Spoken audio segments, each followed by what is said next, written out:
Exatamente. Acho que esse é o pulo do gato. Pessoal, está ao vivo no Facebook, podem iniciar. Perfeito. Podemos começar? O que foi, minha filha? Agora o papai está começando, tá? Tá, bacana. Ó, Eu tirei foto tá. do Ringo Kid. Tá. Fecha a porta pro papai, que o papai está começando agora. É o bolo, né? Tá. É isso aí. Ok. Esse é o atual normal. Boa tarde a todos. Boa tarde, doutora Viviane. Boa tarde. A todos e toda, né? Boa tarde. Muito feliz em participar deste evento pela Abrat. É um momento que requer muita reflexão e o tema é palpitante. As condições ambientais de trabalho na retomada das atividades presenciais. E eu vou apresentar aqui com muita honra, muito agradecida, agradecer inicialmente à doutora Alessandra, presidente da Abrat, à diretoria da escola, na pessoa da doutora Carla, e dizer que realmente estou muito feliz de participar deste momento.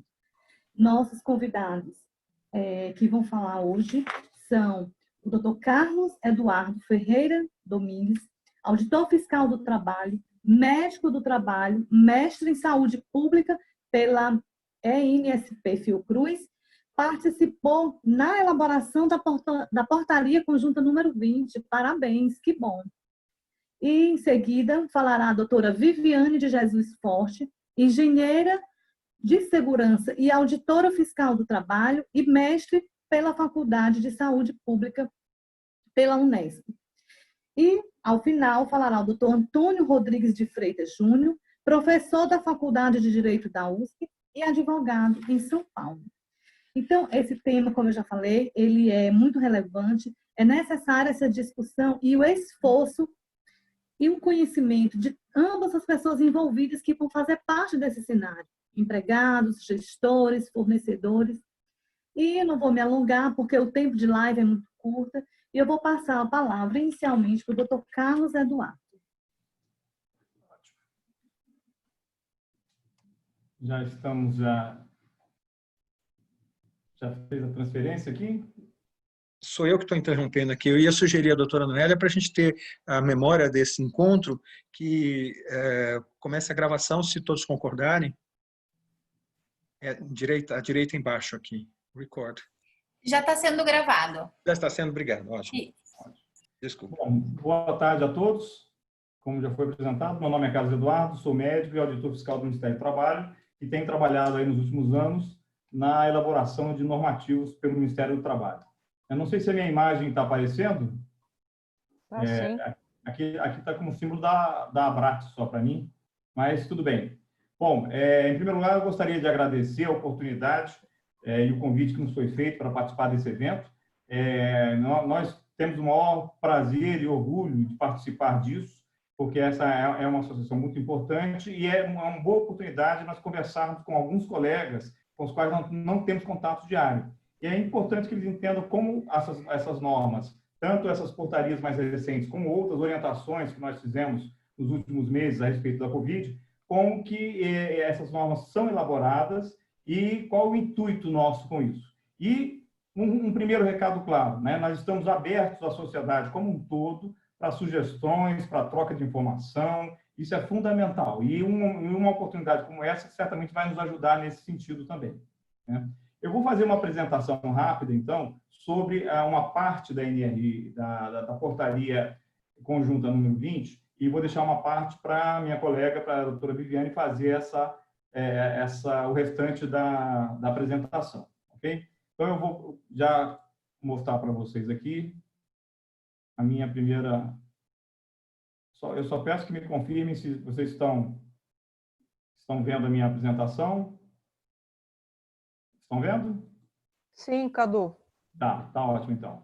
Bom, então, nós vamos falar das condições ambientais de trabalho na retomada das atividades presenciais e a importância da portaria 20 nesse contexto, né? Em primeiro lugar, gostaria de deixar claro que tudo que nós fizemos na portaria 20, assim como também na 19, né, que trata específico do setor frigorífico, e a 20 ela é geral, nós utilizamos como referência documentos da Organização Mundial de Saúde, OMS, da Organização Internacional do Trabalho, OIT, e também de outros normativos nacionais, como o Ministério da Saúde, e também outros também internacionais, como o CDC e outros órgãos europeus, que nós usamos como fonte de informação, mas principalmente seguindo as orientações da OMS e da OIT. Certo? Vou dar aqui só como exemplo, esse é o primeiro documento da OMS, tá? Perdi ali uma informação. Esses dois primeiros documentos são documentos da OMS que nós utilizamos. Eu não vou entrar em detalhes, nem teremos tempo para isso, mas só para vocês terem uma ideia. Um documento de 19 de março que trata de quarentena de indivíduos, e ali tem uma série de informações sobre quarentena e isolamento, e nós utilizamos essa informação, assim como um documento bem mais recente da OMS, que é o critério para liberar pacientes COVID do isolamento. Esse documento é um documento de junho. Fora outros documentos, mas eu trago só esses dois para a gente como exemplo. Da OIT, a gente utilizou o Safe Return to Work, que é um guia para empregadores na prevenção da COVID. Foi um dos documentos que nós utilizamos. Como eu já disse, utilizamos também de outras fontes, mas a OIT e a OMS foram as nossas principais fontes quando se faz uma referência internacional. Opa, agora apareceu o OMS ali. Dos normativos nacionais, eu vou citar os documentos do Ministério da Saúde, e um deles são as recomendações de proteção aos trabalhadores do serviço de saúde, do atendimento de Covid-19 e outras síndromes gripais. Esse foi um documento da Secretaria de Vigilância em Saúde, do Ministério da Saúde, e ele traz uma série de informações, inclusive com relação à proteção dos trabalhadores. E também outros documentos, como as notas técnicas da Anvisa, e eu cito 4 delas aqui, a 4, 7 e 8, que foram notas técnicas que nós utilizamos e estamos utilizando constantemente, não só essas notas, como as suas atualizações também. Certo? Não poderia deixar de citar a Lei 3.979, que dispõe sobre as medidas de enfrentamento dessa situação de emergência de saúde pública. E um documento que a própria lei cita, a Lei 3.979 cita esse decreto, que é o decreto 10.212, de janeiro desse ano, que é um documento importante, que ele promulgou o Regulamento Sanitário Internacional da OMS. Então, nós trouxemos as definições desse regulamento para o nosso mundo jurídico. Né? E ali, por exemplo, estão as definições de quarentena, definições de isolamento e de uma série de outros tópicos. Não vou entrar nesse detalhe, eu só trouxe isso aqui pontuando, porque eu acho que são documentos importantes para a gente explicar que nós baseamos em todo esse normativo para fazer a nossa portaria. E, por último, a medida provisória 927, que dispõe sobre medidas trabalhistas para o enfrentamento da calamidade pública, da situação de calamidade pública, sofreu algumas alterações por decisões posteriores da Justiça, mas foi outro documento que a gente se baseou muito para fazer a nossa portaria. Né? Então, eu vou entrar, para a gente não perder tempo, e a gente começar a discutir alguns pontos, e eu vou chamar a atenção o que nós entendemos como importante de trazer à luz aqui para abrir uma discussão posterior. Com relação a medidas gerais, que está lá no primeiro item, aqui tem um ponto que eu considero fundamental, que é que as organizações devem estabelecer e divulgar orientações e protocolos. Esse é o primeiro ponto. A empresa ela deve estabelecer protocolos com relação ao enfrentamento à Covid. E isso é que vai ser cobrado, inclusive, numa fiscalização, uma eventual fiscalização do Ministério da Economia, nós vamos solicitar esses protocolos ou orientações. E esses protocolos devem conter algumas coisas, como, por exemplo, as medidas de prevenção nos ambientes de trabalho e no transporte, quando esse transporte é fornecido pela organização. Também a gente deve tratar nesse protocolo de medidas para identificar e afastar os trabalhadores com suspeita de Covid. E para essa identificação, é importante que a empresa tenha procedimentos para os trabalhadores reportarem sinais ou sintomas compatíveis com Covid. Como todos sabem, essa doença é uma doença de transmissão muito fácil, né? Muito mais fácil do que a H1N1 que nós tínhamos anteriormente, não tanto quanto o sarampo, mas ele transmite muito fácil, então a gente tenta evitar, em qualquer situação, o contato de uma pessoa portadora ou suspeita de estar tendo o portador do vírus com outras pessoas. Por isso é importante a empresa, no seu protocolo, estabelecer quais são esses procedimentos para reportar sinais e sintomas. Não só sinais e sintomas da doença, mas também o trabalhador poder reportar à empresa que tem um contato domiciliar que é portador de Covid. Por exemplo, minha esposa está com Covid, então eu sou um contatante de caso confirmado, e quais são as medidas a serem tomadas a partir daí. Mas o que eu gostaria de reforçar nesse primeiro ponto são as medidas gerais, nas medidas gerais, é a criação desse protocolo. Esse é o primeiro passo que a empresa deve tomar, né? A portaria traz outros detalhes, mas eu vou só pontuar esses dois, essa situação inicial com relação ao protocolo, né? E nós não falamos ali dos casos de Covid. Quando a gente trata no item 2, conduta em relação aos casos de Covid, no primeiro lugar nós fizemos algumas definições. O que é um caso confirmado, né? Como você identifica quais são os casos confirmados na sua empresa? Existem duas opções, e isso nós buscamos lá do Ministério da Saúde. Caso confirmado de Covid é aquele que tem um exame laboratorial confirmando Covid-19. Ou, então, uma síndrome gripal ou síndrome respiratória aguda grave, nós chamamos de SRAG, com histórico de contato com caso confirmado, quando não é possível se fazer o exame laboratorial por algum motivo. Então, nessas duas situações, nós dizemos que esse é um caso confirmado de Covid. Hoje, já existe, pelo Ministério da Saúde, uma definição diferente, aumenta, assim, algumas situações onde o caso é confirmado, por exemplo, com critérios tomográficos, né? Mas isso não nos afeta aqui, porque o paciente que vai ter uma tomografia, ele já foi encaminhado para fazer o tratamento, então ele já é um caso suspeito, né? Então, isso não altera muito a nossa dinâmica.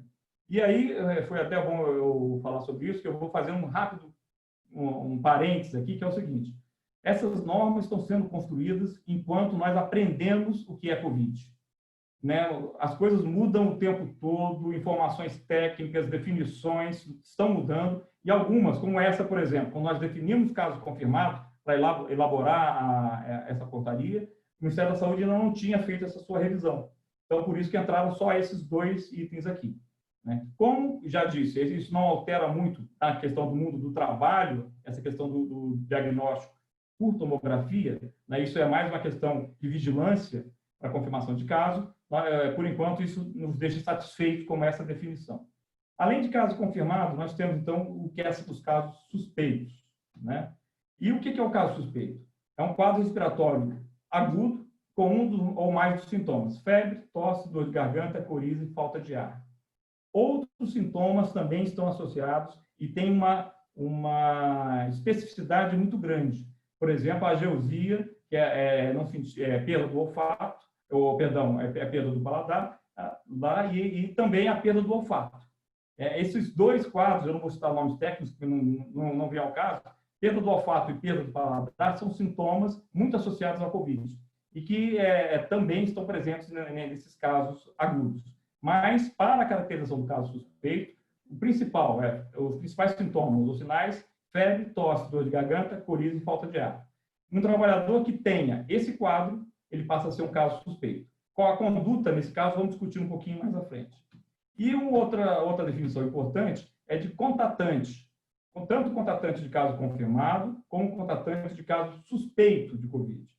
O contatante de caso confirmado é aquela pessoa que teve um contato entre 2 dias antes e até 14 dias depois, após a confirmação do caso.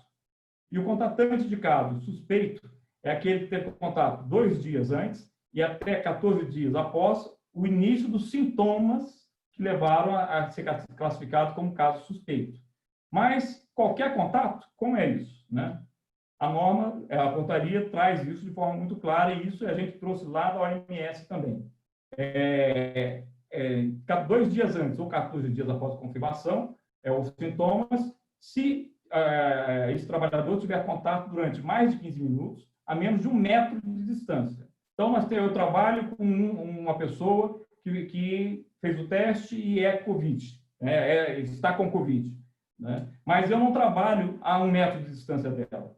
Ou eu tenho um contato com ela, assim, a menos de 1 metro, mas é o contato de corredor. Passei, falei bom dia e tal. Isso não é considerado como contatante, tá? Isso é importante, porque senão tem um caso, né? E como eu vou afastar os contatantes, como a gente vai ver mais à frente, então eu teria que afastar todo mundo daquela empresa com um caso?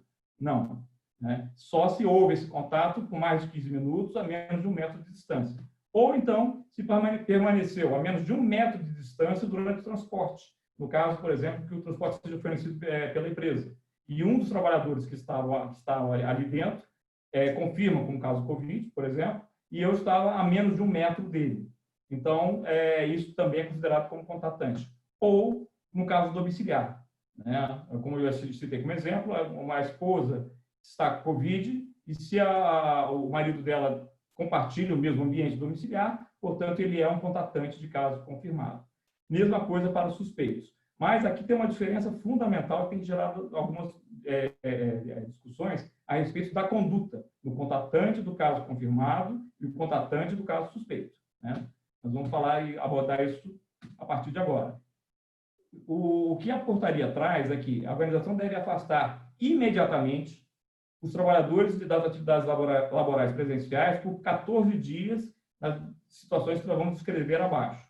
Quando a gente fala afastar imediatamente, é porque o empregador pode ser informado através de um telefonema, né, de sinais, dos sintomas, ou ao chegar na empresa e o trabalhador refere estar com febre, independe de outra avaliação, ele já deve ser afastado.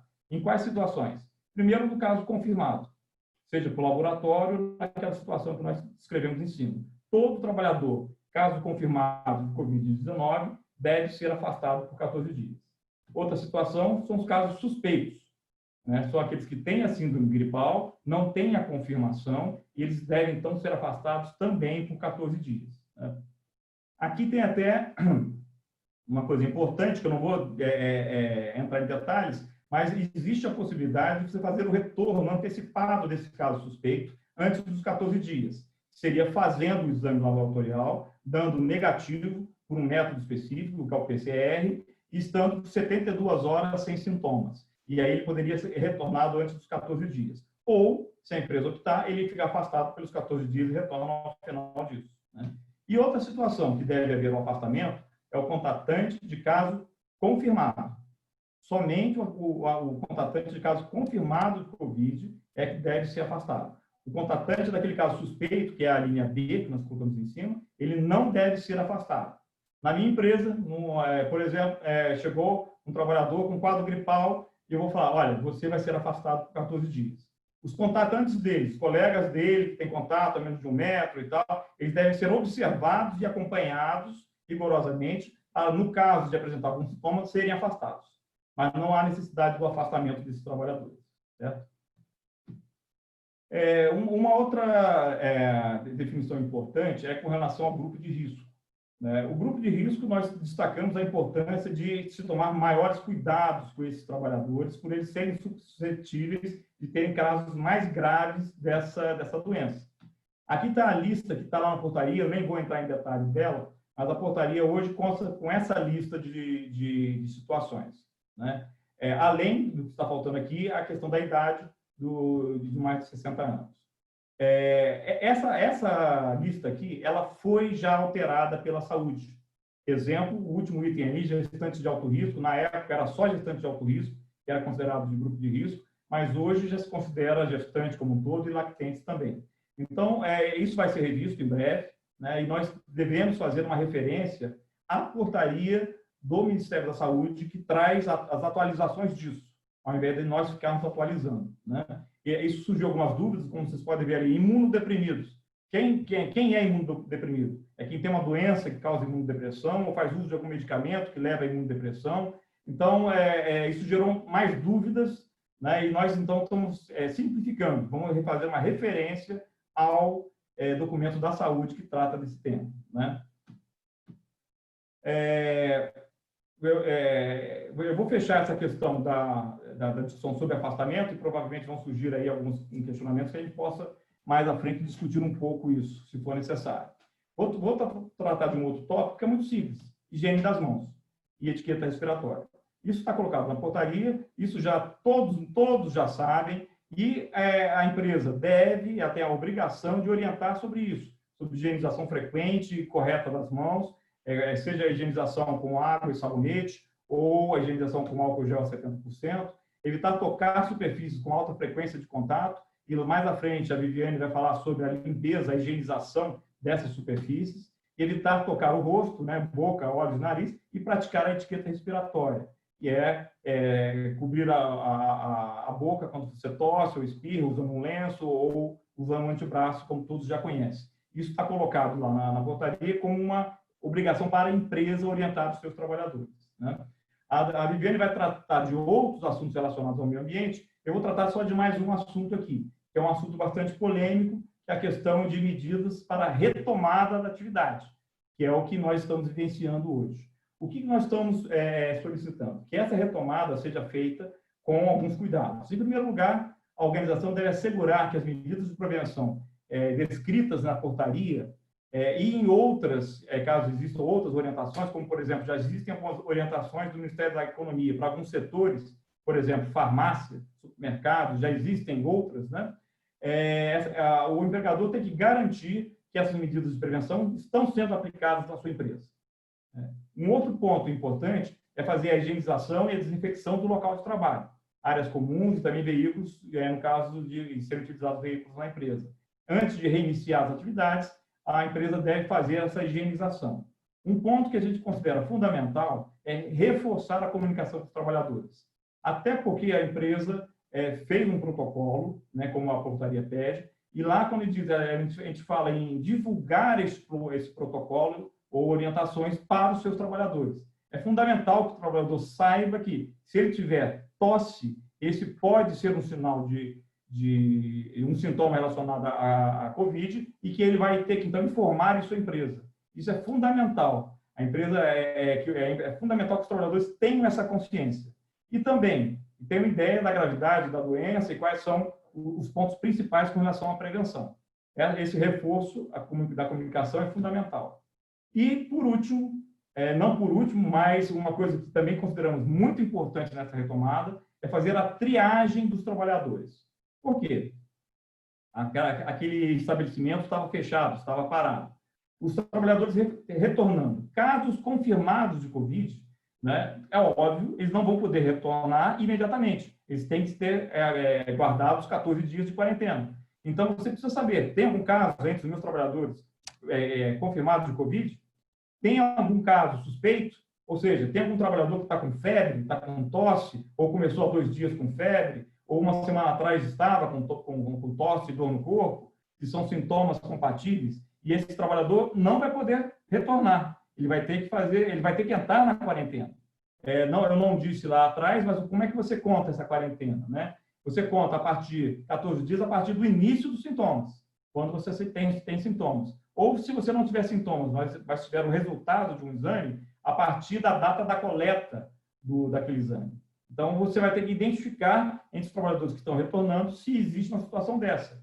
Ou mesmo, se tem um contatante de caso confirmado, né? O trabalhador estava em casa, e ao retornar, fala, olha, o meu filho estava com Covid, né? E isso foi confirmado. Então, portanto, esse trabalhador vai ter que entrar na quarentena, como a gente já explicou anteriormente. Então, para a retomada de atividades, a empresa tem que pensar no ambiente, nessa gestão da comunicação com os trabalhadores, de informar aos trabalhadores, inclusive, o direito deles, né, de como é importante informar os sintomas e afastar, se for o caso, e fazer essa triagem inicial.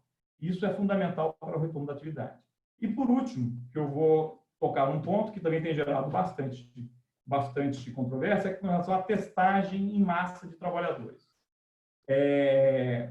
Falar em testagem em massa, às vezes, parece até, não, vamos testar todo mundo. Não, isso não deve ser feito de um modo indiscriminado. Quando a gente fala de testagem de trabalhadores, a gente tem que falar numa estratégia de testagem. Quem eu vou testar, quando eu vou testar, que tipo de exame eu vou utilizar, qual teste eu vou fazer e qual a minha conduta a partir daí. Por exemplo, eu vou testar todos os trabalhadores, ou seja, eu estou procurando trabalhadores assintomáticos que tenham Covid, até porque os sintomáticos eu já afastei. Eles não vão retornar ao trabalho. Então, eu vou testar todos os outros? Qual a utilidade disso? Eu vou testar quando? Agora ou um dia antes de iniciar os trabalhos? Né? E qual tipo de teste? Aí cabe uma explicação. Caso vocês não saibam, existem basicamente 2 tipos de teste. O teste molecular, que é o RT-PCR, e o teste imunológico, que é o IgM e IgG, que são os anticorpos. Né? Qualquer órgão, como a OMS ou o CDC, por exemplo, citando 2 aqui, deixam muito claro que, para decisões com relação ao trabalho, só pode ser utilizado o teste molecular, ou seja, o PCR. Não deve ser usado o teste imunológico, pela quantidade de falsos positivos e negativos que esses exames dão. Então, se for pensar numa testagem, dentro de uma estratégia, você vai usar o teste molecular, que é o PCR. Ah, ótimo. Mas o que quer dizer eu ter um teste hoje PCR negativo? Isso só quer dizer uma coisa, que de 7 a 8 dias, perdão, de 7 a 15 dias, aproximadamente, é óbvio que esses números não são tão fechados assim, se eu tive contato com o vírus naquele período. Porque se eu tive contato com o vírus há 3 dias atrás, portanto, eu estou contaminado, né? E eu faço o PCR hoje, ele vai dar negativo. Ele não tem tempo ainda de dar positivo. No paciente sintomático, ou seja, quando você começa a ter o sintoma, você só faz o PCR a partir do 3º dia do sintoma, depois de 3 dias, né, de sintomas. Por quê? Porque no início você não vai ter o PCR positivo. Então, você fala, vamos fazer o PCR. Ele é bom? Pode até ser bom, mas a gente tem que ter muito claro do que a gente está conseguindo pegar nesses casos. Muitos trabalhadores podem ter contato com o vírus e podem, portanto, entrarem na empresa e estarem disseminando o vírus. Então, por isso que nós somos contra essa testagem em massa de modo indiscriminado. Testar, por exemplo, todos os trabalhadores sintomáticos é uma estratégia, porque aí você vai identificar dentro dos sintomáticos quais são COVID ou não, né? Mas não como forma de teste, como teste em massa. E se ele for feito, sempre atendendo às recomendações do Ministério da Saúde, que vão ao encontro do que eu estava citando, utilização do PCR, com todas as limitações que eles têm. O recado desse item da norma, quando fala de testagem, é de deixar claro que nós não estamos recomendando que seja feita obrigatoriamente a testagem de todos os trabalhadores no caso de um retorno. Seja o retorno, porque a atividade, aquela atividade está retornando, né, como está acontecendo em vários lugares hoje, seja também no caso de uma interdição. Se houve uma interdição e ficou 14 dias parado, por exemplo, na empresa, a testagem em massa é obrigatória? Não, não é. É esse o recado que a gente tem dado com relação à testagem, né? Bom, eu vou passar a palavra agora para a Viviane, para ela continuar a explanação, e certamente depois a gente retorna fazendo outros comentários à medida que forem aparecendo solicitações. Viviane, por favor. Obrigada, Cadu. Eu vou tentar compartilhar minha tela aqui. Bom, antes de mais nada, eu queria agradecer o convite da Abrat. É uma satisfação poder dialogar com os profissionais, com os advogados trabalhistas, profissionais de extrema relevância no mundo do trabalho. E, só reforçando que o assunto é o mesmo, né? Nós continuamos falando aqui da portaria conjunta, que trata das medidas de prevenção e de retomada das atividades presenciais. Eu só peço a gentileza que alguém confirme que a minha apresentação já tá visível para todos. Todo mundo consegue? Ainda não, Vivi. Ainda não. Tá, então vamos só tentar aqui novamente.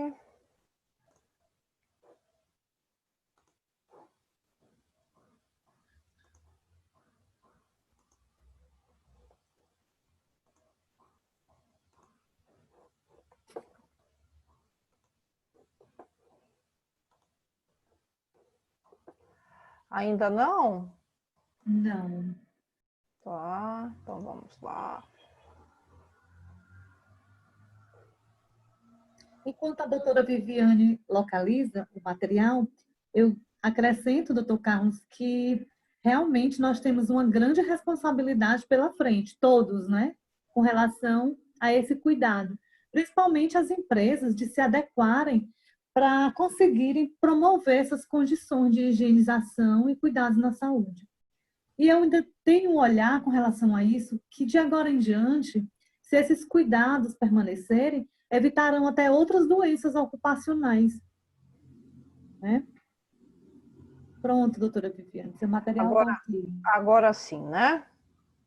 Tá ótimo, vamos lá então. Dando... Opa. Só um minuto. Bom,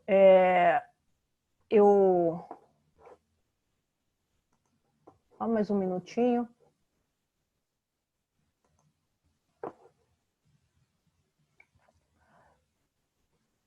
Será que, enquanto eu regularizo a questão da minha apresentação, a gente poderia inverter a ordem?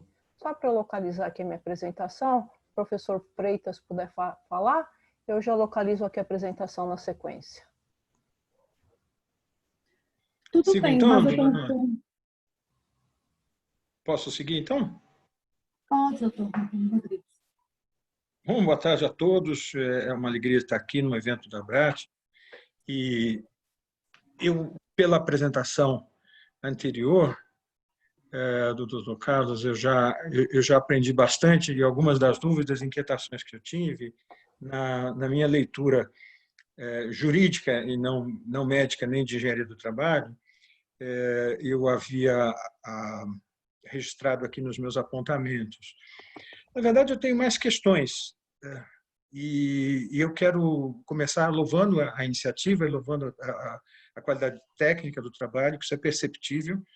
Eu acho que as autoridades federais estão devendo seriedade científica e devendo compromisso com a comunidade científica internacional e devendo bastante em termos de legitimidade e de autoridade de liderança nessa agenda. Então, eu vendo dois técnicos do gabarito e da seriedade, dois técnicos de Estado fazendo uma iniciativa regulatória de Estado, para mim, motivo de grande alegria, de grande satisfação como cidadão e como professor de Direito. Evidentemente que boa parte do assunto de hoje está relacionada à portaria interministerial número 20. A primeira ordem de considerações, de reflexões que eu queria propor está associado à questão da vigência da portaria. Nós temos, na verdade, a sua vigência está ancorada no período de vigência ou de aplicação da Lei 13.979, e que agora de 2020, que é justamente aquela que deu digamos assim, a abertura das medidas de Estado do governo federal nessa matéria. E por que eu digo isso? Porque eu receio que boa parte das providências, das cautelas, das rotinas e das disposições dos protocolos que estão sendo preconizados pela portaria devem subsistir mesmo após o término daquele período que é o período mais, digamos assim, emergencial de cuidado no ponto de vista da Organização Mundial de Saúde. Enfim, eu acho que algumas dessas... Nós tivemos muita perda nesse processo, mas tivemos alguns ganhos, entre os quais a possibilidade de estarmos aqui, dialogando, né, à distância, refletindo e tratando de um tema dessa importância. Então, o que eu quero dizer é o seguinte: muita coisa do que nós estamos vivenciando hoje, a partir do retorno para esse assim chamado novo normal, muita coisa deverá subsistir e é preciso que a gente tenha, de algum modo, atenção para saber retirar das iniciativas, das regras, das providências, enfim, aquilo que deve ser, de algum modo, tornado permanente, segundo eu suspeito. Insisto, eu não sou nem engenheiro do trabalho, nem médico do trabalho. Mas algumas questões, e eu vou deixar claro mais adiante, a partir da orientação da Organização Internacional do Trabalho, eu já tenho como relevantes. Tem algumas, assim, para quem costuma fazer uma leitura jurídica dessas disposições, e se trata de uma portaria, portanto é um documento normativo, não é? Quando logo no artigo 1º ela faz alusão a organizações, quer me parecer que numa revisão posterior e numa evolução normativa dessa matéria, seria talvez desejável que se empregasse uma denominação tecnicamente mais apreensível e mais clara, porque, do ponto de vista jurídico, no campo do direito do trabalho, no campo do direito empresarial, no campo do direito econômico, no campo do direito comercial, essa expressão organização não tem uma tradutibilidade muito precisa. É claro que a gente sabe do que se trata, mas a ausência de uma explicitação me parece que não contribui, e vou dizer por que não contribui. Porque, muitas vezes, o ambiente de trabalho é fruto de uma conjugação, de uma reunião de diferentes organizações. E é muito importante que todas elas estejam alcançadas pela mesma efetividade, pela mesma dicção a ser observada da norma da portaria. Bom, uma terceira anotação, eu vou ser muito breve, porque, na verdade, são algumas questões, algumas inquietações, algumas impressões que eu tive. No item 1.2.1, letra C, diz que na retomada das atividades paralisadas, qual o significado? Assim, o doutor Carlos falou sobre reforçar a comunicação dos trabalhadores. Também aqui tem seria importante, seria pedagógico para as empresas, o que se entende por comunicar o quê? Está faltando um objeto direto nesse verbo, ou nesse substantivo, esse verbo substantivado, né? Comunicação aos trabalhadores. É importante dizer o que precisa ser. Agora ficou claro, porque nós tivemos aqui a oportunidade de ver a brilhante exposição do Dr. Carlos, mas isso não na leitura, ou sim, pela simples leitura da portaria, isso não é depreensível. Eu realmente fiquei dando comunicação do quê? Comunicação da existência de um protocolo, comunicação das providências que a empresa tomou, das providências ou das atitudes, das condutas que o empregado deve tomar.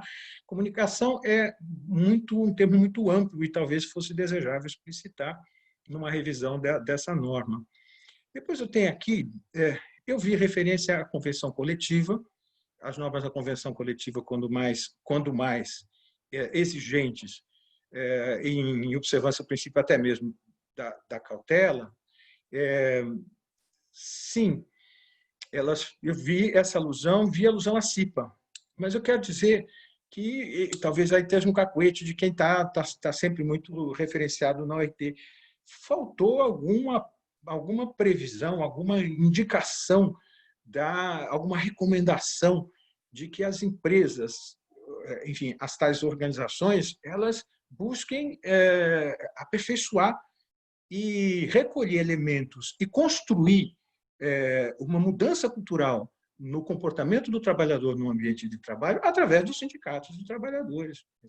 Eu não sei se tropecei em algum artigo ou deixei de tropeçar num artigo importante, mas realmente o diálogo social, o princípio do diálogo social da OIT, ele deve estar em qualquer iniciativa normativa no campo do direito do trabalho, ainda que não seja essa norma apenas do direito do trabalho, é bem claro isso. Mas ela é uma norma importante do ponto de vista do direito do trabalho. E acho, quer dizer, senti falta disso. Infelizmente, eu tenho sentido falta do apelo e da promoção do diálogo social em todas as normas do governo federal. Isso me tem preocupado bastante, porque esse é um passo muito atrás na tradição do direito do trabalho no Brasil e na tradição das políticas públicas voltadas para questões do trabalho no Brasil e na longa tradição, eu digo, com todas as diferenças desde Getúlio. Então, a ausência do sindicato me parece que deveria ser suprida em normatizações posteriores e uma revisão dessa portaria. Aqui, diversas alusões fragmentárias a terceirizados. Eu acho que seria muito importante acabar com essa história de vamos lembrar também dos terceirizados. Eu preciso deixar claro que todas as normas que dizem respeito à saúde, higiene, segurança do trabalho são absolutamente indistintamente aplicáveis aos empregados, aos prestadores, aos autônomos, aos trabalhadores em cooperativas e aos trabalhadores de empresas terceirizadas, empresas prestadoras de serviço, enfim, todos trabalhadores de empresas, trabalhadores temporários pela 6.019, 74, enfim, qualquer modalidade de vínculo que coloque pessoas, seres humanos, desempenhando sua atividade laboral no ambiente de trabalho, deve ser objeto do alcance das regras de higiene, segurança e medicina do trabalho, num sentido amplo, e com muito maior razão quando se trata de uma norma dessa relevância, dessa grandeza, dessa urgência, digamos assim. Doutora, bom, talvez a doutora Viviane, ao falar, vai responder. Doutor, eu tenho uma dúvida. Se alguém que compartilha, infelizmente ou felizmente, o fato é que os ambientes de trabalho se modificaram muito ao longo dos últimos 25 anos, 30 anos, e foi crescente a adoção, a tal da nova arquitetura do espaço laboral, horizontal, com as chamadas ilhas, ou enfim, estações de trabalho muito próximas, etc. A minha dúvida, e é realmente uma dúvida porque eu sou leigo na matéria, é possível considerar contatante aquele que esteja numa estação de trabalho relativamente perto, convivendo num ambiente fechado, sob o mesmo ar-condicionado? Não é o contato, evidentemente, não é o contato físico no sentido tátil, mas, do ponto de vista médico, isso tem alguma proximidade ou algum alcance?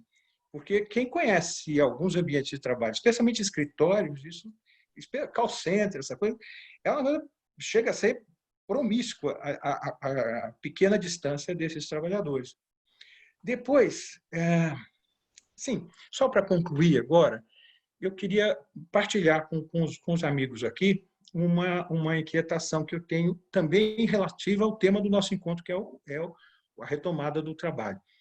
A gente sabe que muitos retomarão imediatamente o trabalho presencial, mas muitos continuarão ainda por um bom tempo e, muito possivelmente, boa parte do trabalho, uma vez sendo convertido em trabalho à distância, vai subsistir à distância. E nós estamos cada vez mais sendo advertidos pelos organismos internacionais, no meu caso especificamente pela OIT, que teve recentemente um documento, Managing Work-Related Psychological Risk During the COVID-10 Pandemic, um documento de 35 páginas da OIT, seguramente o doutor Carlos Eduardo conhece, a Viviane possivelmente também, que se refere especificamente à questão da saúde emocional, digamos assim, e do impacto do trabalho em home office, sobretudo o trabalho à distância, porque a questão não é só o trabalho home office, uma coisa é você fazer o seu home office, depois ter a devolutiva periódica do resultado do trabalho. Outra coisa é você estar continuamente disponível online para responder à iniciativa do seu gestor, do seu chefe imediato, etc. Enfim, cada vez mais nós temos nos deparado com advertências no sentido dos efeitos perniciosos, a despeito dos efeitos muito positivos, né? Mas, enfim, efeitos indesejados e que devem ser objeto de atenção. Por que eu digo isso? Porque eu tenho a convicção de que nós temos que nos debruçar sobre isso para futuras normativas acerca do que nós teremos a partir do reencontro ou da retomada do trabalho presencial, né? Digamos assim, a grandeza do teletrabalho, a grandeza desse fenômeno do trabalho online era indiscutivelmente bem inferior e tenderá a crescer, a subsistir bastante significativa a partir do retorno ao trabalho. Para concluir, portanto, eu quero uma vez mais agradecendo, depois talvez uma coisa ou outra eu possa falar no final, se tiver tempo, mas agradecer muito a exposição do Dr. Carlos Eduardo, que foi muito, muito esclarecedora, e doutora Viviane, doutor Carlos, as minhas felicitações pelo trabalho altamente técnico, relevante e sintonizado com a comunidade científica e a comunidade jurídica internacional. Eu acho que é isso que nós precisamos nas políticas de Estado, seja no governo federal, no governo de Estados, no governo municipais. Muito obrigado. Gratidão, doutor Freitas, pelas suas palavras. O senhor falou uma coisa muito interessante, a falta do diálogo social com o governo e a questão de não diferenciar trabalhador é trabalhador. E essa proteção é para todos, e em especial neste momento. Então, foi muito interessante essa discussão por sua parte. Muito obrigada pela sua colaboração. Doutora Viviane, seu material está ok? Sim, agora nós vamos, né? Com ou sem o material, eu agradeço as informações e reflexões do professor Freitas e vamos procurar dar sequência aqui nas explicações com relação à retomada das atividades presenciais. Os senhores estão vendo aqui a apresentação? Estão me ouvindo? Tudo certo, né? Então, vamos lá. Dando continuidade aqui às informações prestadas pelo meu colega Cadu, que falou da definição do que é um trabalhador com caso confirmado, com confirmação da Covid, com caso suspeito, também falou da definição da contatante, falou do grupo de risco, daqueles trabalhadores que são do grupo de risco.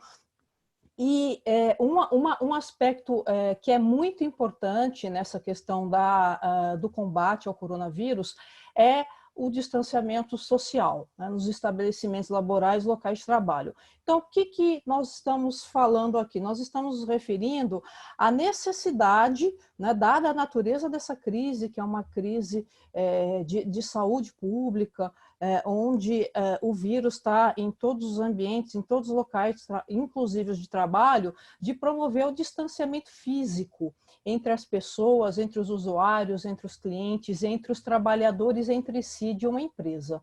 Então, o que esse nosso instrumento que nós estamos debatendo aqui, né, essa portaria 20 conjunta, ela vai falar, é que deve existir pelo menos 1 metro de distância entre as pessoas, certo? Seja trabalhador, seja pessoas de fora.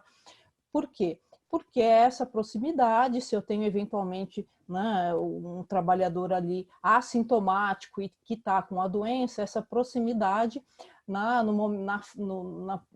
durante a fala, os movimentos naturais de fala, de respiração, vão liberar no ambiente de trabalho as gotículas, e é necessário esse afastamento para que um trabalhador, uma pessoa, não contamine a outra, pelo menos 1 metro, é isso que diz a nossa portaria. Além disso, é necessário utilizar, dependendo da situação, nós vamos explicar um pouquinho ainda na sequência aqui da apresentação, máscaras cirúrgicas, as proteções impermeáveis, que é o termo que a portaria usa, que na realidade são essas placas de proteção de acrílico, a proteção facial, face shield, que nós falamos, que é aquela proteção que pega a face inteira, né? Aquela proteção, aquela máscara de acrílico, dependendo da situação também é necessário. Além disso, as empresas precisam estabelecer medidas para limitar a ocupação de elevadores, de vestiários, de auditórios, de refeitórios, né? Não é possível permitir no mesmo ambiente de trabalho, nesses locais, deve ser evitado, né, a concentração de um grande número de pessoas.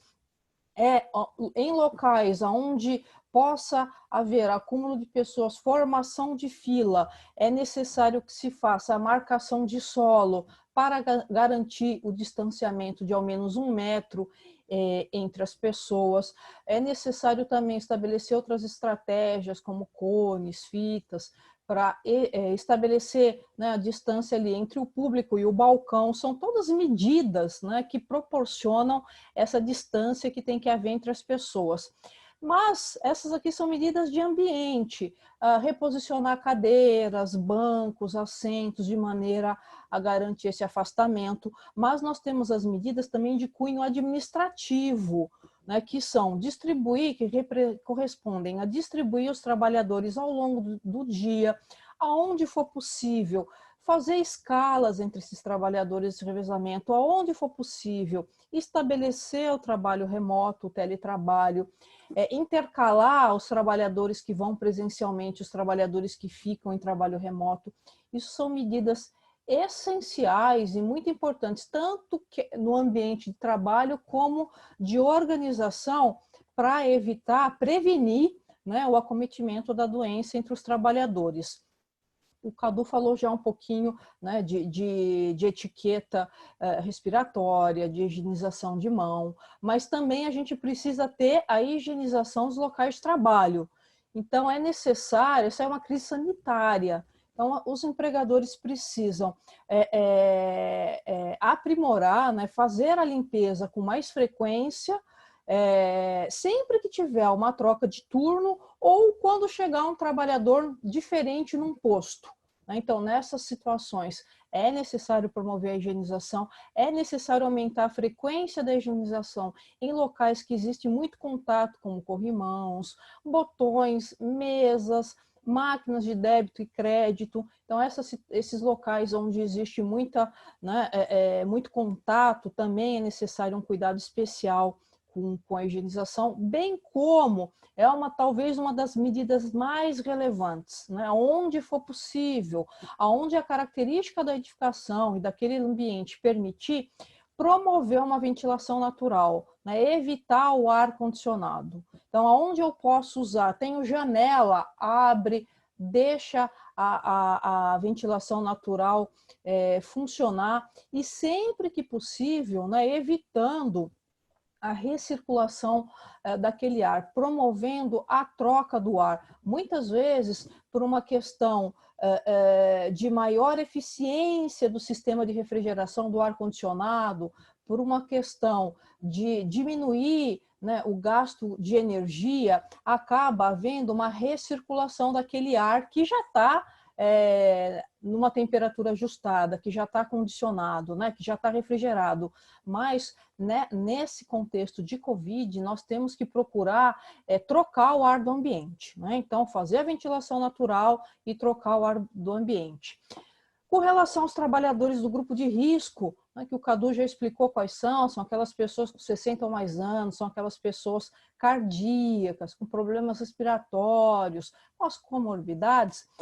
Esses trabalhadores eles devem receber uma atenção especial, né? O que isso significa? Significa que sempre que possível, esses trabalhadores devem ficar em trabalho remoto ou no teletrabalho, e se eventualmente existe uma situação onde isso não é possível, há que se ter também, né, cuidados adicionais nesse trabalho presencial, como procurar manter esse trabalhador, né, numa atividade que tenha reduzido ou que não tenha preferencialmente contato com o público, em locais arejados, com ventilação natural, com tudo isso que nós estamos fazendo. Então, essas são medidas de prevenção que são necessárias também para os trabalhadores de risco, do grupo de risco.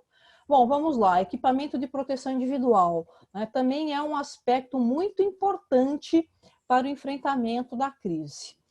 Bom, a primeira observação importante, relevante a ser feita, é que nem tudo aquilo que nós utilizamos para nos proteger é considerado tecnicamente um EPI.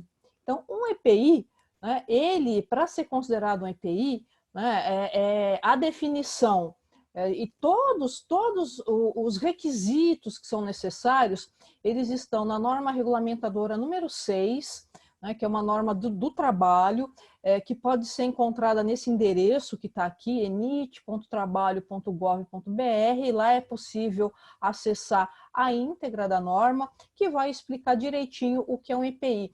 Então, o EPI, uma observação importante a ser feita é que ele é o último recurso. O que nós queremos dizer com isso?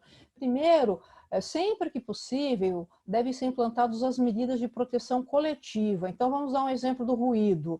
Se eu tenho uma fábrica que tem uma máquina que está produzindo ruído, antes de mais nada, eu preciso ver se aquela máquina pode ser substituída por uma que não faz ruído, ou se eu posso mudar o meu processo produtivo, se eu realmente necessito daquela máquina. Então, posso eliminar? Eu elimino na raiz o problema, tiro o ruído do ambiente de trabalho.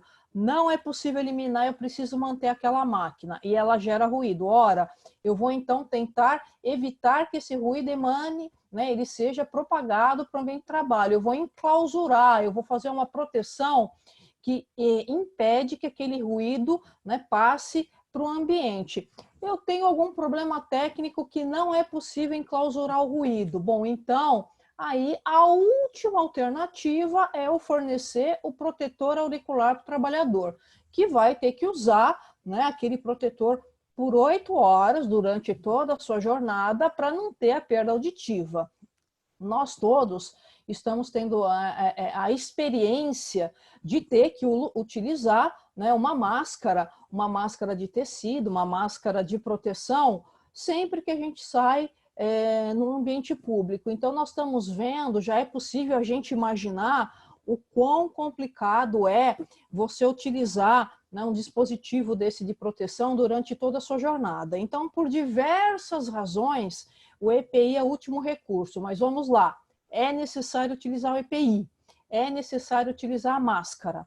né? Então, nós temos, na sequência aqui da apresentação, algumas informações importantes para apresentar. Então, primeiro, o empregador, ele deve instruir, né, ele deve elaborar procedimentos sobre o uso, sobre a higienização, sobre a guarda, em que situação que o trabalhador deve usar aquele EPI, quando que ele deve usar.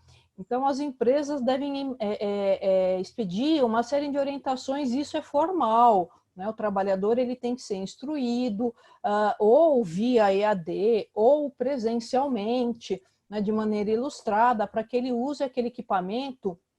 Que existem equipamentos que são muito simples de ser utilizados, existem equipamentos que são complexos, mas mesmo uma máscara, que todos nós estamos tendo que utilizar, existem alguns cuidados que nós precisamos ter.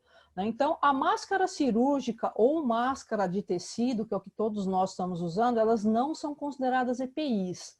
Então, e especificamente, né, agora voltando novamente aqui para a crise que nós atravessamos, da Covid-19, essas máscaras elas devem ser substituídas a cada 3 horas de uso, porque a respiração natural, elas vão ficando umidificadas, então elas precisam ser trocadas. Elas devem ser higienizadas diariamente, ou pela empresa, ou pelo trabalhador, e aí no caso do trabalhador mesmo, fazer a sua lavagem, o empregador ele tem que instruir como é que ele lava essa máscara, com que produto que ele lava, e elas devem ser substituídas após 30 lavagens. Então, eu também não posso usar indefinitivamente essa máscara, né? Então, isso todos já são requisitos técnicos que são apresentados em diversos normativos que devem ser respeitados. E para chamar a atenção que, no caso do trabalho, nós estamos falando do trabalho, aqueles outros EPIs, então, se eu estou num ambiente que eu tenho ruído, eu preciso continuar usando protetor auricular.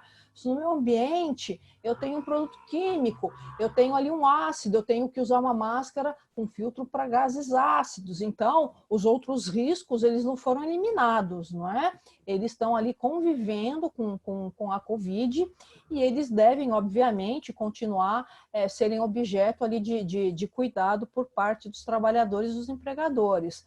Mais algumas informações importantes com relação à máscara, especificamente a máscara. Nós temos que higienizar a mão, né, preferencialmente lavando, mas se não for possível, com álcool e gel antes de eu pôr a máscara, para não contaminar minha máscara. Então, eu vou colocar a máscara, tem que passar o álcool e gel na mão. Além disso, né, não posso tocar na máscara, a gente tem que segurar a máscara pela alça, para colocar e para retirar.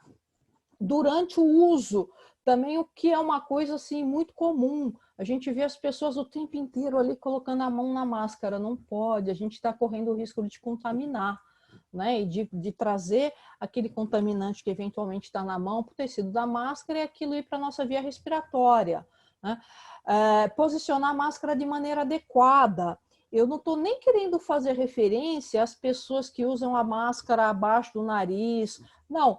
Isso eu acho que é de conhecimento já comum, que não é devido. É evidente que a máscara ela tem que proteger, né? Ela tem que cobrir nariz e boca, mas além disso, ela tem que estar certinha no rosto. Se eu deixo ela com espaços embaixo, na lateral, os homens que utilizam barba, são todos fatores que dificultam a vedação. A máscara, para ela cumprir o papel dela, ela tem que estar corretamente posicionada no rosto.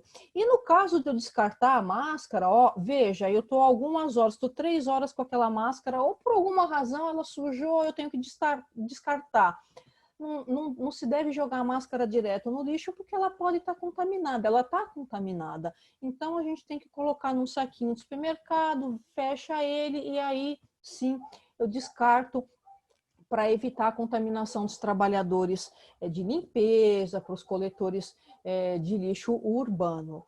E uma outra informação importante com relação ao EPI, os profissionais de saúde, situações que existe um risco maior de exposição à Covid, que existe a projeção, risco de projeção de aerosóis, que são partículas menores, nós temos que utilizar uma máscara, né? Aí sim, um EPI, né, que vai proporcionar uma efetiva proteção e vedação.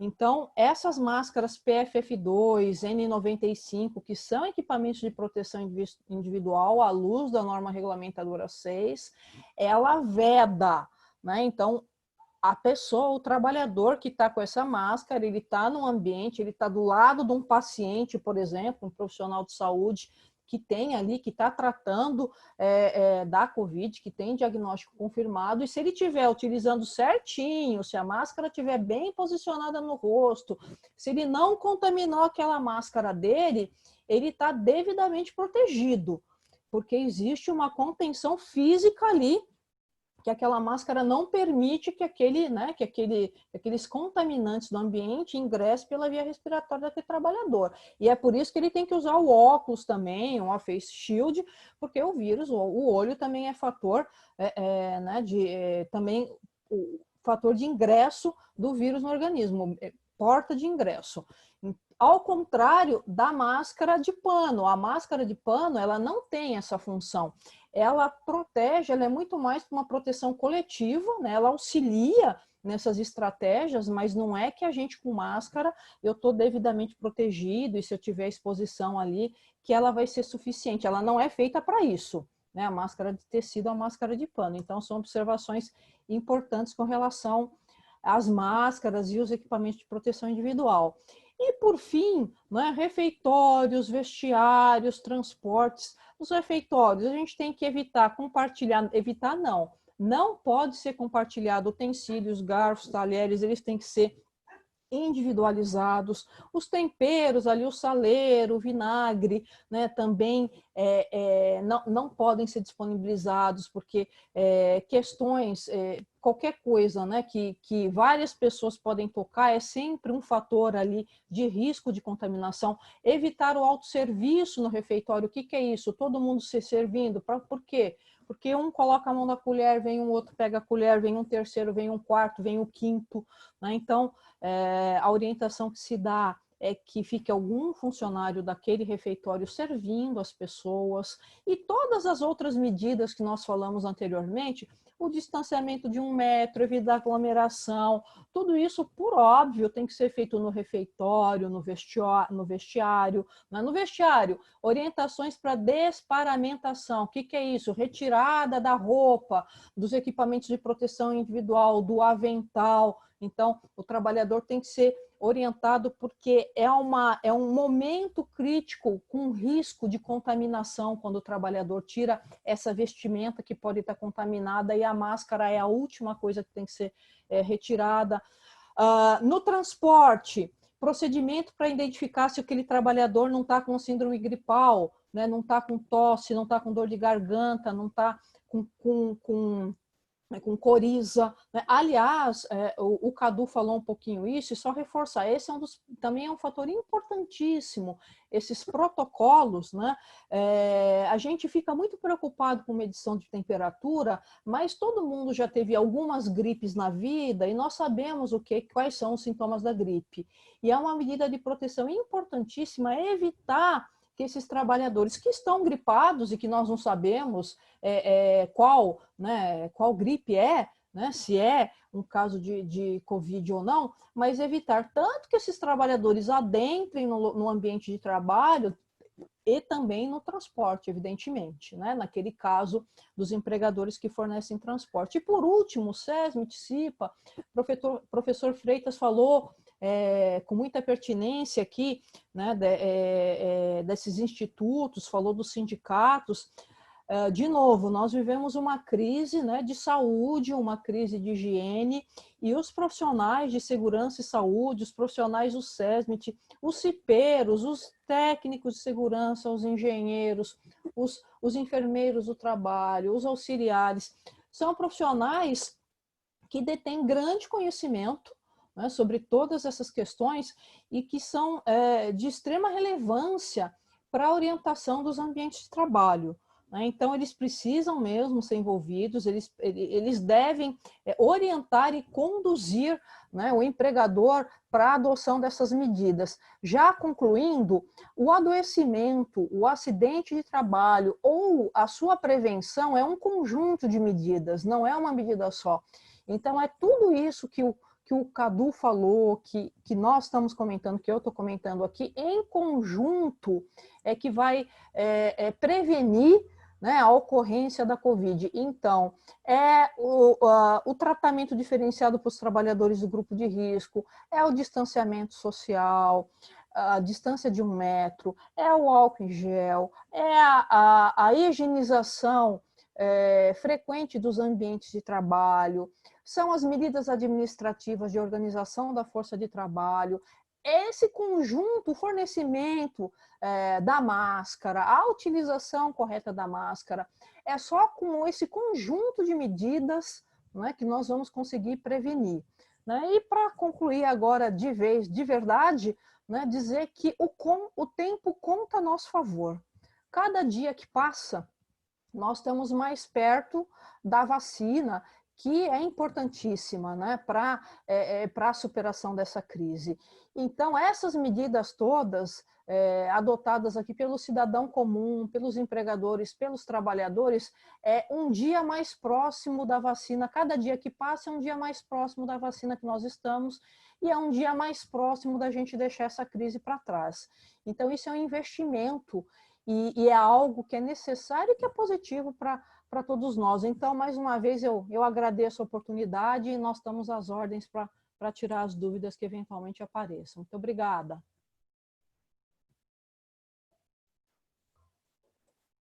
Muito bem, muito obrigada, doutora Viviane, pelos seus esclarecimentos, que foram realmente pertinentes. Passaram alguns questionamentos na live, mas eu acredito que todos foram respondidos. A Renata diz assim, aqui no Facebook, uma dúvida, se as aulas voltarem, os alunos vão ter que usar as máscaras nas salas ou o distanciamento vão ser suficientes? Eu acredito que foi a resposta que a senhora deu. É um conjunto de ações para minimizar ou cessar a questão do contágio, não é isso? Está desativado. Está desativado. Desculpa, o microfone estava fechado. Exatamente, é um conjunto de medidas. Agora, além disso, é muito importante lembrar, e o Cadu fez referência no início da apresentação dele, que existem vários normativos e várias regulamentações, inclusive dos municípios e dos estados. Então, aonde a pessoa mora, né? Eu não sei a cidade da Renata, mas se ela for conterrânea minha, se ela estiver aqui na capital paulista, em São Paulo, nós temos tanto a regulamentação do município como do estado que determina o uso da máscara obrigatório para todos os cidadãos, então isso vale para aluno, vale para trabalhador, vale para todo mundo. Mas o mais importante é que é um conjunto mesmo.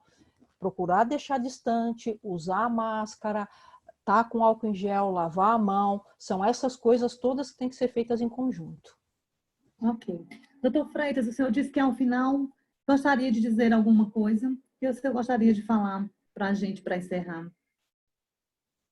Estou muito satisfeito, quero mais uma vez felicitar o doutor Carlos Eduardo, a doutora Viviane, pelas brilhantes exposições, pelo trabalho que fizeram. Eu acho que nós só temos a elogiar quando nós temos, proveniente do governo federal, políticas que são baseadas em evidências, em conhecimento, em adesão e sintonia com a comunidade científica e jurídica internacional.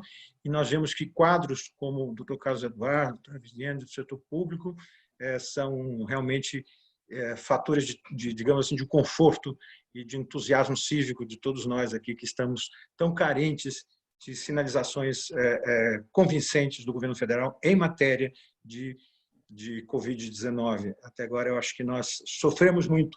Isso criou e causou uma crise de legitimidade nas autoridades públicas, sobretudo nas altas autoridades públicas. Isso faz com que nós tenhamos muita dificuldade. E o exemplo do trabalho do Dr. Carlos Eduardo e da doutora Viviane são encorajadores no sentido de a gente acreditar que ainda temos importantes fatores de Estado para nos proteger, para nos guiar no caminho certo, no caminho da ciência, no caminho da racionalidade.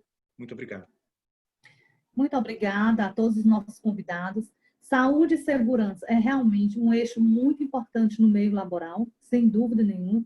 E as empresas, as organizações, as instituições precisam ficar atentas aos decretos, as recomendações do PROCON, do Ministério Público, para que isso flua de forma mais saudável de agora em diante.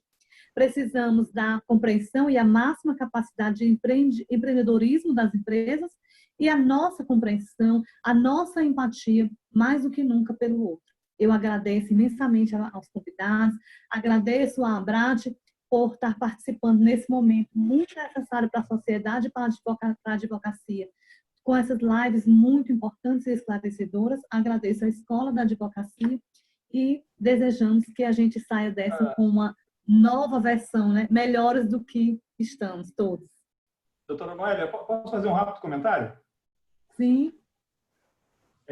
Na verdade, tinha algumas coisas que eu gostaria de comentar a respeito da fala do professor Freitas, mas eu vou citar só uma coisa e tem um link com uma coisa que eu considero importante.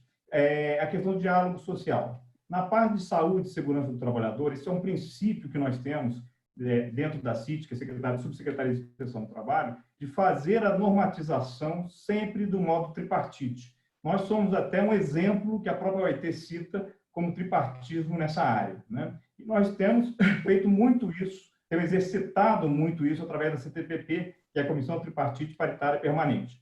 E só para ser rápido, eu gostaria de fazer um link. Eu coordenei no ano passado a revisão da NR7, a norma regulamentadora 7, que trata do PCMSO. E nós fizemos uma alteração fundamental na norma, alterações fundamentais, ela não era revisada há 24 anos, e nós fizemos uma revisão com colegas de altíssimo gabarito, como o Dr. Tarcísio Busquinelli, de São Paulo, Eduardo Algrante e vários outros colegas de alto nível técnico, e fizemos uma revisão dessa norma. E ela foi feita de modo tripartite. Foi fundamental a participação dos trabalhadores e dos empregadores nesse processo. E no próximo dia 14, nós teremos uma live sobre isso, uma live sobre essa norma regulamentadora 7. E eu gostaria de passar o convite a todos os presentes. Eu vou passar, de repente, para a Abrat, eu passo para a Noélia esse convite, e eu peço que depois você distribua aos demais, Noélia. Mas vai ser muito importante para a gente discutir essa questão do PCMSO e das mudanças que ocorrerão a partir do ano que vem, que ela é um ano ela foi aprovada em março, tem um ano para entrar em vigor, né? Então, a partir de março do ano que vem, ela entra em vigor e tem grandes alterações do ponto de vista técnico e com relação à saúde e segurança, à saúde do trabalhador. Isso é uma demonstração desse caminho, professor Freitas, que a gente tem buscado, com muitas dificuldades, com muitas resistências de alguns grupos, mas a gente tem buscado esse diálogo social e a gente tem tido bastante sucesso nisso. Convido a todos que puderem participar dessa nossa live na próxima semana. E agradeço mais uma vez. Com certeza. Muito grata. Obrigada. Boa tarde a todos.